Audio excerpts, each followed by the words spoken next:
سائمہ کے ساتھ میری بہت ہی خوشگوار یادیں وابستہ ہیں۔ وہ میری پیاری سہیلی تھی۔ اس کا گھر ہمارے گھر سے چند قدم دور تھا، اس لیے ملاقات میں آسانی تھی۔ اس کی ماں کو ہم آنٹی شیریں کہا کرتے تھے۔ وہ واقعی بے حد شیریں گفتار تھیں، مجھ سے بیٹی جیسا پیار کرتی تھیں۔ میں بھی ان کا ادب ماں سمجھ کر کرتی، کیونکہ میری ماں بچپن میں ہی فوت ہو چکی تھی۔ میں ان کے پیار میں ممتا کی مٹھاس ڈھونڈا کرتی تھی، تبھی اس گھرانے سے مجھے دلی لگاؤ تھا۔ سائمہ ایک اچھی لڑکی تھی، سبھی اس سے پیار کرتے تھے۔ اس کے والد کی نوکری نزدیکی گاؤں میں تھی، وہ کبھی کبھار شہر کا چکر لگاتے تھے۔ ہمارے شہر میں صرف ایک ہی کالج تھا، وہ دراصل بوائز کالج تھا۔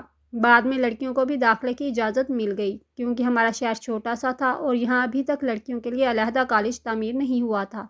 سائمہ فرسٹ ایئر میں تھی اور پڑھائی میں بہت ہوشیار تھی۔ اس کو بڑی مشکل سے لڑکوں کے کالج میں داخلہ لینے کی اجازت ملی تھی، ورنہ گاؤں کے کہاں اپنی بچیوں کو اعلیٰ تعلیم دلوانے کے حق میں ہوتے ہیں۔ سبھی اس پر رشک کرتے، اس کی ہمجولیاں اسے خوش نصیب کہتیں، کیونکہ وہ خود میٹرک کے بعد کالج جانے کی حسرت لے کر گھر میں بیٹھ گئی تھی، جن میں اس کی اپنی بڑی بہن سمرین بھی تھی، جو صرف میٹرک کر سکی تھی۔ آگے پڑھنے کی اجازت نہ ملی، اس کی منگنی ہو چکی تھی اور جلد شادی ہونے والی تھی۔ سمرین بہت خوبصورت تھی، تب بھی آنن فانن رشتہ اور اب چند دنوں میں شادی تھی۔ تیاریاں زور و شور سے جاری تھیں۔ سائمہ بھی بہن کی شادی کے سلسلے میں کافی مصروف تھی۔ 2 دن رہ گئے تو وہ ہمارے گھر شادی کارڈ دینے آئی۔ آنٹی شیریں ساتھ تھیں۔ کہنے لگی، ہم تمہیں لینے آئے ہیں۔ میری سوتیلی امی تھی، ان سے پوچھا گیا ہم بشریٰ کو لے جائیں، کیونکہ یہ شادی کے کاموں میں ہاتھ بٹائے گی۔ امی نے انکار نہیں کیا۔ یوں میں 2 دن کی چھٹی لے کر ان کے گھر چلی گئی۔ کبھی بھی معمولی سی بات کسی بڑے سانحے کا سبب بن جاتی ہے اور زندگی کی کایا پلٹ جاتی ہے۔ اس دن کافی مہمان آئے ہوئے تھے، کیونکہ شام کو بارات آنے والی تھی۔ ہم سب کام میں مصروف تھے، سر کھجانے کی فرصت نہ تھی۔ اگلے روز وقت مقررہ پر بارات آ گئی اور ہم لڑکیاں باراتیوں کو دیکھنے چھت پر پہنچ گئیں۔ میں بھی شوق دیدار میں گئی۔ بارات میں آئے ایک لڑکے پر نظر ٹھہر گئی۔ یہ خوبرو نوجوان تھا اور اس کا نام منیر تھا۔ سائمہ کا کزن تھا، وہ آگے آگے تھا۔ میری نگاہیں بار بار اس کی طرف اٹھتی تھیں۔ اس نے بھی اس بات کو محسوس کر لیا اور وقفے وقفے سے اس کی نظریں بھی مجھے تلاش کرنے لگیں۔ ایسا اکثر شادیوں میں ہوتا ہے کہ آپ کے دل کے کورے کاغذ پر کسی کی تصویر اچانک ہی بن جاتی ہے۔ گھر آئی تو دل عجیب احساسات سے بھرا تھا۔ بار بار رہ رہ کر منیر کی صورت نگاہوں میں ابھرتی تھی۔ اس کا خیال آتا رہتا تھا۔ سوچتی تھی، اے کاش ایک بار اور کہیں اس کو دیکھ پاؤں تو سجدہ شکر بجا لاؤں۔ خدا نے دعا سن لی۔ کالج آئی تو وہ نظر آ گیا۔ وہ اسی کالج میں پڑھتا تھا، لیکن کبھی میں نے اس کی پر دھیان نہیں دیا تھا۔ اچانک دیکھا تو دل خوشی سے دھڑکنا ہی بھول گیا۔ وہ مجھے دیکھ چکا تھا اور اب میری طرف ہی آ رہا تھا۔ آپ یہاں؟ اس نے سوال کیا۔ میں فرسٹ ایئر میں ہوں۔ اور آپ؟ میں یہاں انٹر میں پڑھتا ہوں۔ یہاں کبھی دیکھا تو نہیں، بس اتفاق ہے۔ دیکھا ہوگا بھی تو دھیان نہیں دیا ہوگا۔ چلیے اب تو نہیں بھولیں گی؟ اختیار اس کے منہ سے نکلا تو میرے لبوں سے بھی بے اختیار ہی یہ کلمات نکل گئے، کبھی نہیں۔ اس دن کے بعد ہم دونوں روز ملنے لگے۔ جب فری پیریڈ ہوتا، میں اور منیر کینٹین میں اکٹھے کچھ کھاتے پیتے اور باتیں کرتے۔ وقت گزرنے کے ساتھ ساتھ ہماری دوستی پکی ہوتی گئی۔ وقت کیسے تیزی سے گزرتا چلا جاتا ہے، پتہ ہی نہیں چلتا۔ میں 3rd ایئر اور وہ 4th ایئر میں پہنچ گیا۔ ہماری جدائی میں 1 سال سے بھی کم عرصہ رہ گیا تھا، کیونکہ منیر کے کالج چھوڑتے ہی یہ دن شروع ہونے والے تھے۔ جدائی کے موسم آنے سے پہلے ہم کو کچھ ایسا قدم اٹھانا تھا کہ ہم ایک ہو جائیں، لیکن اس کے لیے گھر والوں کی رضامندی ضروری تھی۔ میری ماں تو سوتیلی تھی۔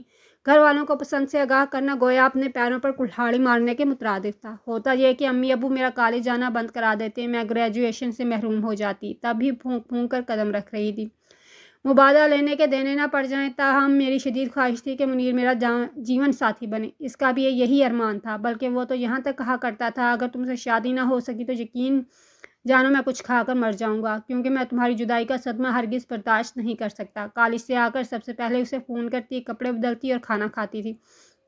رات کو بھی گھنٹوں ہم فون پر باتیں کرتے۔ ہمارا دل باتیں کرنے سے بھرتا ہی نہیں تھا۔